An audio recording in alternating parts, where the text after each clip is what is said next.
l'Algérie, les autorités algériennes ont incarcéré encore une fois un autre journaliste, alors que Abdelmadjid Tebboune, il s'était engagé devant les télévisions en assurant qu'un journaliste en Algérie pourrait ou aurait le droit de publier n'importe quel dossier à condition qu'il dispose de preuves suffisantes. Et 24 heures, 48 heures plus tard, Abdelali Mezrich, notre confrère Abdelali Mezrich, en prison, après avoir été placé en détention par un juge du tribunal de Cheraga pour une publication sur Facebook. Abdelali Mezrich, il est journaliste de l'ONTV, responsable du travail au sein du service culturel de l'ONTV. Et cerise sur le gâteau, c'est un partisan de Tebboune. Abdelmadjid Tebboune emprisonne maintenant ses propres partisans. C'est-à-dire que même les journalistes, les turiféraires, les zélateurs et les chiatines du régime Tebboune finissent eux-mêmes aussi en prison. Quand on est journaliste, on a déjà un pied dans une cellule. Un journaliste de l'ONTV qui finit en prison. Après, c'est une blague. La dictature, le totalitarisme en Algérie n'ont tout simplement pas de limite. Et la persécution, elle peut toucher autant les journalistes opposants ou les activistes opposants que les serviteurs zélés du régime. Le lundi 9 février 2026, l'Algérie, les autorités algériennes ont incarcéré encore une fois un autre journaliste, encore une fois un journaliste algérien, alors que Abdelmadjid Tebboune, le 7 février 2026, il s'était engagé devant les télévisions algériennes en assurant qu'un journaliste en Algérie pourrait ou aurait le droit de publier n'importe quel dossier à condition qu'il dispose de preuves suffisantes et qu'il ne peut craindre rien pour sa vie. Et 24 heures, 48 heures plus tard, Abdelali Mezrich, notre confrère Abdelali Mezrich, et franchement, c'est le dernier à qui j'aurais pensé que les autorités algériennes auraient pu l'arrêter pour l'incarcérer. Franchement, Abdelali Mezrich, en prison, après avoir été placé en détention par un juge du tribunal de Cheraga, qui a décidé de le placer sous mandat de dépôt pour une publication sur Facebook. Abdelali Mezrich n'a jamais été opposant, n'a jamais été un activiste réputé pour ses critiques sulfureuses, controversées contre les autorités algériennes, n'a jamais été réellement engagé contre le régime Tebboune, n'a jamais été un journaliste qui faisait de l'investigation, des révélations fracassantes sur le dysfonctionnement du régime ou sur les affaires sulfureuses de ses plus hauts responsables. Bien au contraire, Abdelali Mezrich, je commence vraiment très difficilement cette émission parce que je suis sous l'émotion et sous l'étonnement. Des millions d'Algériennes et d'Algériens sont étonnés de voir Abdelali Mezrich emprisonné. Pour une raison simple, Abdelali Mezrich, il est journaliste de l'ONTV, responsable du travail au sein du service culturel de l'ONTV. Il est poète, il était très impliqué dans la vie culturelle du pays, il avait dirigé des associations culturelles, il participait, il organisait des rendez-vous culturels et, cerise sur le gâteau, c'est un partisan de Tebboune. Abdelmadjid Tebboune emprisonne maintenant ses propres partisans. Abdelmadjid Tebboune emprisonne maintenant ses propres partisans. C'est-à-dire que même les journalistes, les turiféraires, les zélateurs, les partisans et les chiatines du régime Tebboune finissent eux-mêmes aussi en prison. En Algérie, qu'on soit opposant aux partisans du régime, tout le monde peut aller en prison. Quand on est journaliste, on a déjà un pied dans une cellule. C'est ça la conclusion à laquelle nous allons aboutir à la fin de cette émission. Le journaliste Abdelali Mezrich, 45 ans, n'est pas politisé, aucun lien avec l'opposition algérienne, aucune relation avec les mouvances ou les différentes mouvances ou les différentes tendances de l'opposition algérienne. Il a une page Facebook qui est très suivie par 130 000 abonnés. Il s'est spécialisé dans l'information culturelle. Il parle quasiment jamais, je dis bien qu'il parle quasiment jamais de la politique ou des événements politiques. Abdelali Mezrich est un soutien d'Abdelmadjid Tebboune. À chaque fois qu'il y a un événement, une actualité, une démarche, une action, une mesure prise par Abdelmadjid Tebboune, il ne fait que publier des articles élogieux à l'égard d'Abdelmadjid Tebboune. Il n'a jamais publié un article critique contre le régime Tebboune Abdelali Mezrich. Il n'a jamais critiqué le régime. Il travaille pour le l'ONTV. Il travaille pour le l'ONTV. Donc vous imaginez un journaliste de l'ONTV qui finit en prison. Après, c'est une blague. Et si c'était le 1er avril, on aurait pu croire, on aurait pu affirmer que c'est un poisson d'avril. Ce n'est pas un poisson d'avril, c'est la baleine du mois de février. C'est un scandale qui fait le poids d'une baleine ou qui fait la taille d'une baleine. C'est un scandale inédit pour la simple raison que nous avons une nouvelle fois Abdelali Mezrich et peut-être le 15e ou le 16e journaliste. Nous avons peut-être encore besoin d'un peu de temps pour tenir et dresser les dernières statistiques. Depuis 2020 jusqu'à le 9 février 2026, il y a eu au moins 15 à 16 journalistes qui ont été emprisonnés, placés en détention, ou qui ont dormi, ou qui ont séjourné en prison, qui ont dormi plusieurs nuits en prison pour des publications, ou pour leurs activités sur les réseaux sociaux, ou pour leurs opinions. Parce qu'Abdelali Mezrich a fait quoi? C'est ça la question que tout le monde se pose. Tu vas me dire, vous allez tous me dire, Abdou, mais attendez, et voilà, vous nous racontez une histoire à dormir debout. Le gars travaille pour le NTV. C'est un soutien à Abdelmajid Tebboune. Et je vais vous montrer là, au moment où je vous parle, et vous allez voir sa page Facebook qui va défiler sous mes yeux. Que des articles élogieux pour Tebboune. Sahbou. Son parti, pour lui, Tebboune, c'est son père. Abdelali Mezrich, c'est la fameuse presse de Ami Tebboune. Ami Tebboune, il est beau, Ami Tebboune. C'était l'ami de qui? C'était l'ami, le défenseur et le partisan de Ibtissam Hamlaoui. Oui, c'était son ami. Ibtissam Hamlaoui, Miss Ibtissam, la marraine du régime Tebboune. C'était l'un de ses amis, Abdelali Mezrich. Sa page Facebook, ces dernières années, est devenue le fil d'actualité de référence pour les événements culturels, pour le journalisme culturel en Algérie, mais aussi le fil d'actualité de référence pour les éloges, pour pour les belles paroles, pour les phrases, pour les jolies phrases en faveur du régime Tebboune. C'est un poète. يعني عبد العالي مزغيش انا pour moi كيما المتنبي مع في وقت الامراء في وقت بعض الامراء من تاريخ العالم الاسلامي. Tout ce que quand Tebboune éternue, Abdelali Mezrich nous disait que c'était une caresse. Quand Tebboune tousse, Abdelali Mezrich nous disait ah c'est une belle note ou plus belle que les notes de Mozart et de Beethoven. Donc il n'a jamais fait de critique, il n'a jamais fait dans l'opposition. Qu'est-ce qui s'est passé? Abdelali Mezrich a eu, je ne sais pas qu'est-ce qui lui a pris, il a rapporté une simple information. Il ne pensait pas que cette information va le conduire directement vers une cellule infecte et insupportable d'une prison dans cette Algérie où il vivait le plus tranquillement possible. Je pense que jusqu'à la fin de la première semaine du mois de février, Abdelali Mezrich était intouchable. Il était intouchable parce qu'il pensait vraiment qu'il était protégé par le clan Tebboune.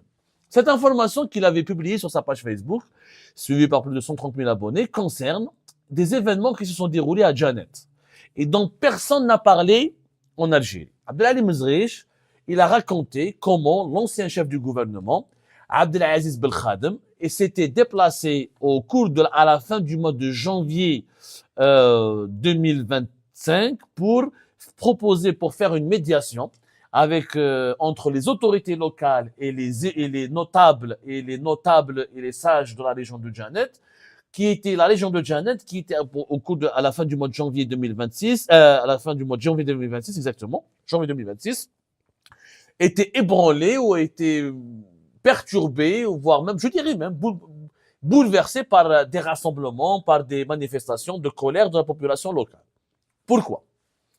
À Janet, il y a deux personnalités très célèbres, très aimées. Vous savez, Janet, comme Taman al-Assad, un peu moins Adral, mais surtout Janet Taman al-Assad, c'est la population Touareg, qui est caractérisée dans son fonctionnement par une hiérarchie tribale et par le poids et des notables et l'influence importante des notables qui sont les guides de la population locale.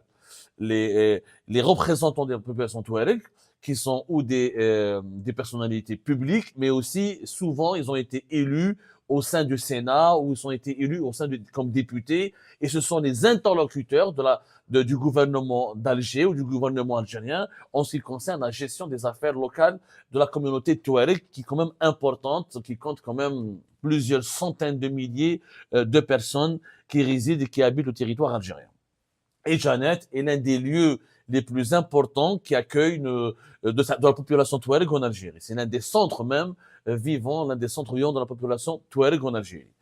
À Janet, dans la wilaya d'Elizi, il y avait un sénateur qui s'appelle toujours, hein, il est encore en vie, il a été juste placé en détention, Hamma Hammani. Hamma Hammani, l'ancien sénateur d'Élysée, et l'ancien député toujours de la région d'Élysée, Hussein Ben Kelala, qui sont connus comme étant des personnalités vraiment très vénérées, plus que respectées, puisque le premier avait le titre de Amgar Anjar, c'est-à-dire haut dignitaire de la région de Tassili Anjar, et le deuxième était un Amnokal des Touaregs, c'est une sorte de guide spirituel et de référent et de leader de la communauté Touareg. C'est Hamma Hammani et Hussein Ben Klala ont été placés sous mandat de dépôt par un juge d'instruction à la suite de leur présentation devant le tribunal de Sidi Mohamed. Ces emprisonnements ont vraiment choqué la population de Janet et ils ont parce que c'est deux personnes vraiment considérées comme des références, comme des notables, très aimés, voire même vénérés par la population de Janet. Et leur emprisonnement, le fait qu'ils aient été envoyés en prison, ça a choqué les gens de Janet, qui ont commencé à organiser des manifestations et des rassemblements, des sit-ins pour protester contre leur arrestation. Le dossier ou les chefs d'inculpation pour lesquels, ou le dossier dans lequel ils ont été impliqués, ces deux personnalités importantes de la communauté touareg, ça reste un dossier opaque. La presse algérienne n'a pas eu le droit ni d'en parler, ni de l'évoquer, ni d'enquêter, ni d'investiguer. Donc on n'a jamais su la vérité. Tout ce que nous avons comme information, ce sont des bribes d'informations. Les gens parlent de ce sujet de façon très angoissée, avec beaucoup de peur et de crainte. Pourquoi? Parce que c'est un sujet sensible qui touche la minorité touareg.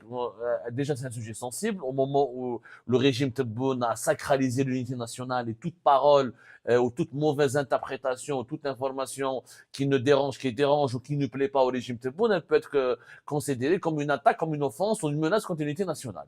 En plus, la population touareg, elle est située, la région d'Élysée, Janet, c'est vraiment à la frontière algéro-libyenne. Il y a donc un risque d'insécurité important. On est aux portes d'un conflit très important. On a bien vu ce qui s'est passé en Libye récemment avec l'assassinat de Saif al-Islam Kadhafi. Donc, c'est une région hautement sensible. Et la question touareg, en raison de la sensibilité de ce qui se passe en Kabylie, de ce qui se passe un peu ailleurs en Algérie, de l'unité nationale, le régime Tebboune pense à juste titre ou pas vraiment, à tort ou à raison, en tout cas, ils pensent que l'unité nationale elle est menacée. Donc, dès qu'on aborde la question des minorités en Algérie, minorité touareg ou la minorité ibadite dans la vallée du Mzab, on est directement accusé d'être un ennemi de la nation, téléguidé par des puissances étrangères qui veulent morceler l'Algérie. Donc, personne n'a parlé de ce sujet. Après l'arrestation de ces personnalités influentes, leur emprisonnement, il y a eu donc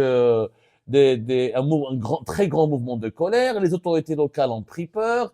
Les autorités centrales ont cherché à calmer la situation, d'autant plus que d'après ce que nous avons comme information, que ces deux personnalités ont été emprisonnées dans le cadre d'une opération de lutte contre la drogue.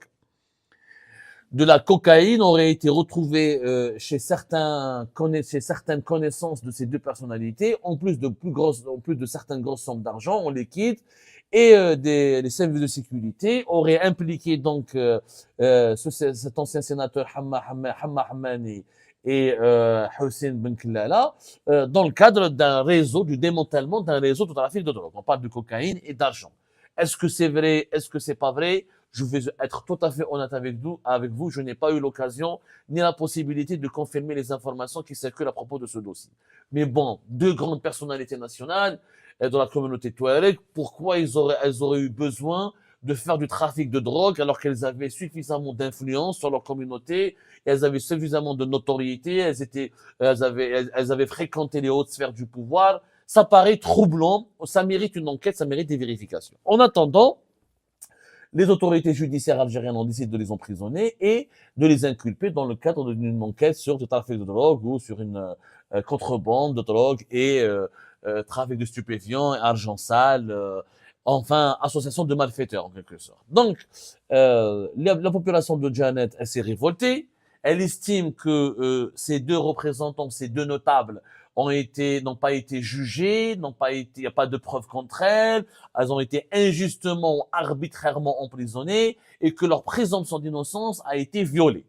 Donc, pour calmer la situation, les autorités locales, les autorités centrales du gouvernement algérien a décidé de dépêcher l'ancien Premier ministre Abdelaziz Ben Khadem, qui est un grand connaisseur de la région du sud du pays, qui a des connexions, qui a un carnet d'adresses, qui a qui a beaucoup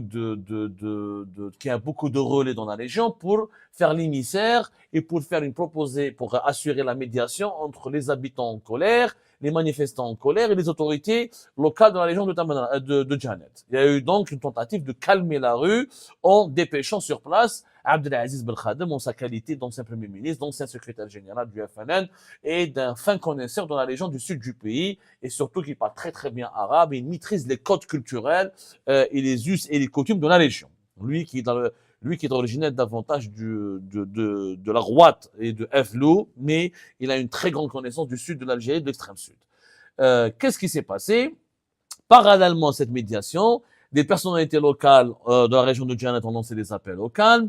Une lettre a été envoyée de prison par Hossein Ben Kellala dans laquelle il appelle la population à faire preuve de calme, car une réaction émotive, je le cite, d'après sa lettre, peut avoir des conséquences désastreuses. Il dit comprendre le sentiment d'exclusion qui peut produire des réactions fortes sur le plan humain. Il a affirmé dans sa lettre que les relations entre la société et les services de sécurité est le garant de la stabilité du pays. Donc, Hossein Ben Kellala, en tant que, depuis sa cellule de prison, il a fait une lettre émouvante, courageuse, dans laquelle il appelle au calme. Il veut pas voir sa région natale basculer dans l'insécurité ou l'instabilité à cause de son emprisonnement. Le frère de l'ancien sénateur Hammani, Hamma Hammani, qui s'appelle Mohamed Hammani, lui aussi, il a appelé la population au calme et en expliquant aux habitants de Janet que les problèmes ne se règlent pas par les manifestations, ne se règlent pas par les manifestations et l'anarchie. Après tout, mon frère n'est pas condamné, il fait l'objet d'une procédure judiciaire, comme fut le cas pour des ministres et d'autres personnalités nationales. Voilà ce qu'il a écrit sur les réseaux sociaux. Donc,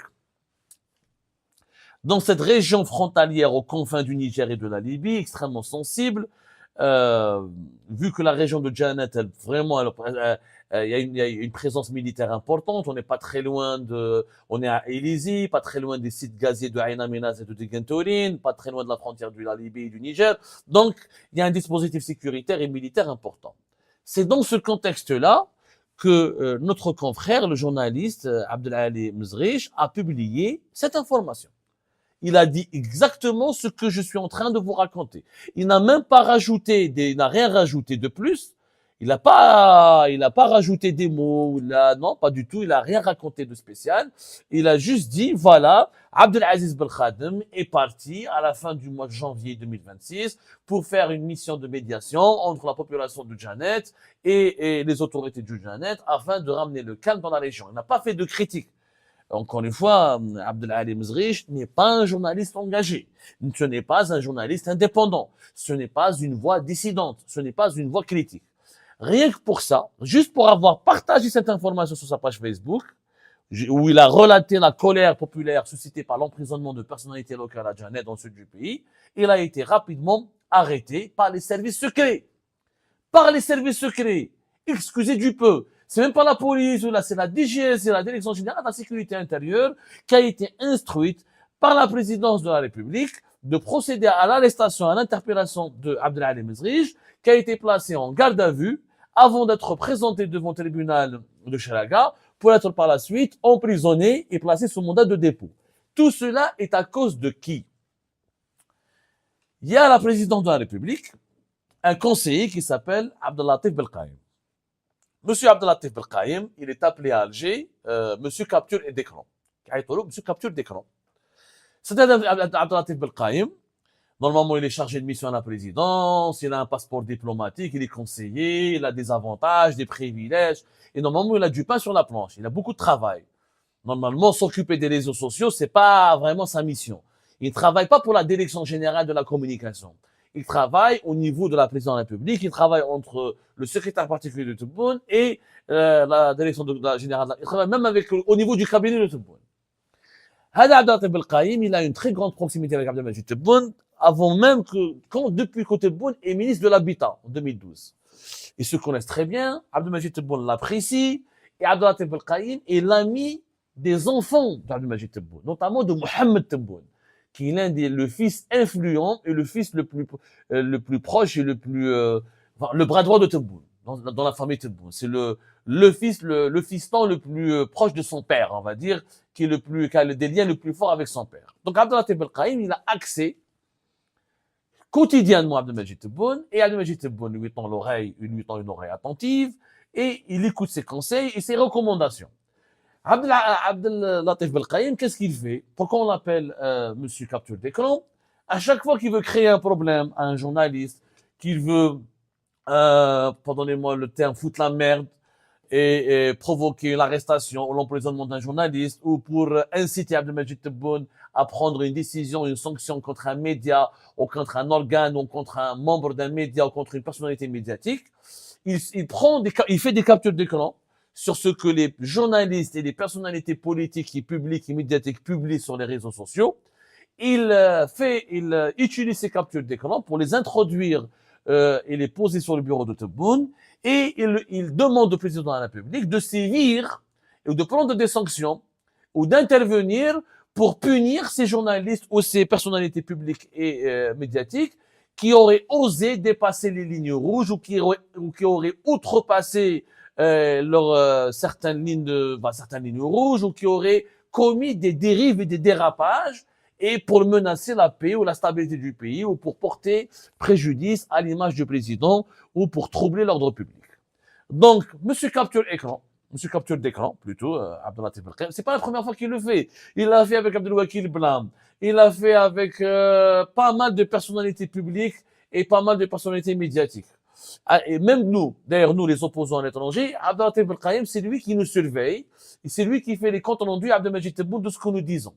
Et comme il est très honnête et très brillant, il rapporte à Abdelmajid Tebboune que tout ce qu'on dit de mauvais, d'insultant et d'injurieux contre Abdelmajid Tebboune, il lui rapporte pas fidèlement nos propos pour dire, voilà, Abdel Samad a fait une enquête, il a identifié un dysfonctionnement, il a identifié une anomalie, il vous demande d'intervenir là-dessus, il vous demande de corriger ceci, il vous alerte, il vous porte à votre connaissance qu'il y a eu ça et ça, et de mauvais pour l'intérêt du pays. Non, il fait des rapports pour dire les traîtres à l'étranger, les khabarji, les opposants payés par le Maroc, payés par Israël, et c'est lui qui a intoxiqué l'esprit d'Abdelmajid Tebboune, et c'est lui qui lui a inculqué la haine de l'autre, la haine du contradicteur, la haine de l'opposant. C'est lui qui a insufflé à Abdelmajid Tebboune, qui a, tout simplement, même pas, on va dire la vérité, c'est lui qui a transmis le virus de l'allergie à la liberté d'expression. C'est la vérité. Abdel Latif Belkaïm, Monsieur Capture d'écran. Quand Abdel Latif Belkaïm a parlé à Abdelmajid Tebboune de cette affaire d'Abdel Ali Mezrich, Tebboune s'énerve parce que pour Tebboune, comment il a osé parler sur Facebook des problèmes à Janet, à côté de la frontière de la Libye, pas loin du Niger, la Twili, c'est une minorité, etc. Abdel Ali Mezrich a voulu compromettre et saboter la sécurité nationale. Et comme l'information, quand elle a été publiée sur le mur Facebook de Abdel Ali Mezrich, d'autres influenceurs basés à l'étranger, ou d'autres journalistes, d'autres opposants, ou des opposants basés à l'étranger, se sont inspirés du fil Facebook, du fil d'actualité de Abdel Ali Mezrich pour parler de cet événement-là. Ils n'ont pas cité Abdel Ali Mezrich comme source, mais ils ont évoqué le sujet, disant que Abdel Ali Mezrich leur a donné de l'inspiration. Parce que personne ne savait. L'information que Belkhadem est parti dans le sud du pays était censurée. Personne n'a voulu en parler. Je dis bien que personne n'a voulu en parler. Quand vous avez un journaliste de la télévision de 1TV qui aborde ce sujet délicat et sensible et tabou sur sa page Facebook, ça donne des idées à d'autres journalistes qui habitent à l'étranger ou qui résident à l'étranger pour en parler, pour l'utiliser et attaquer Abdelmajid Tebboune pour dire, voilà, Abdelmajid Tebboune, son régime ne respecte pas les minorités, n'arrive pas à maintenir l'ordre public ou ne sont incapables de protéger l'unité nationale. Ça a énervé Tebboune. Ça lui a fortement déplu, et c'est lui qui a ordonné au service secret de procéder à l'arrestation de Abdel Ali Mezrich sous la manipulation et les manœuvres indélicates et malhonnêtes de Monsieur Capture d'écran, Abdel Latif Belkaïm. Et c'est comme ça que Abdel Ali Mezrich a fini emprisonné, je dis bien emprisonné, pour une simple publication sur Facebook. Et encore une fois, il n'a jamais été critique, Abdel Ali Mezrich. C'est incroyable, cette histoire elle est incroyable. Elle illustre que la dictature, le totalitarisme en Algérie n'ont tout simplement pas de limite. Et la persécution, Elle peut toucher autant les journalistes opposants ou les activistes opposants que les serviteurs zélés du régime. Alors, moi je dis aux partisans du régime Tebboune, faites attention à vous-même, vous risquez de subir ce que nous subissons, nous, les opposants et les détracteurs de ce régime. La persécution n'a pas d'amis, n'a pas d'idéologie, n'a pas d'affinité. Eh ben, c'est la fin de cette vidéo, les amis. Je vous remercie comme d'habitude pour avoir suivi jusqu'à la fin. N'oubliez pas de nous laisser vos commentaires et vos réactions sur la vidéo et de vous abonner à la chaîne si vous n'êtes pas encore abonné. Et merci aussi pour vos commentaires et vos discussions très animées dans la section des commentaires. Donc, vous n'oubliez jamais de décortiquer bien un sujet sur tous les points qui ont été abordés dans la vidéo et ça fait vraiment plaisir quand moi-même je ne fais pas de commentaires, je m'appuie sur vous pour que vous puissiez bien expliquer les choses et en faire des discussions civilisées et dans tout le respect possible. Donc voilà, merci beaucoup et à la prochaine dans une nouvelle vidéo. Au revoir.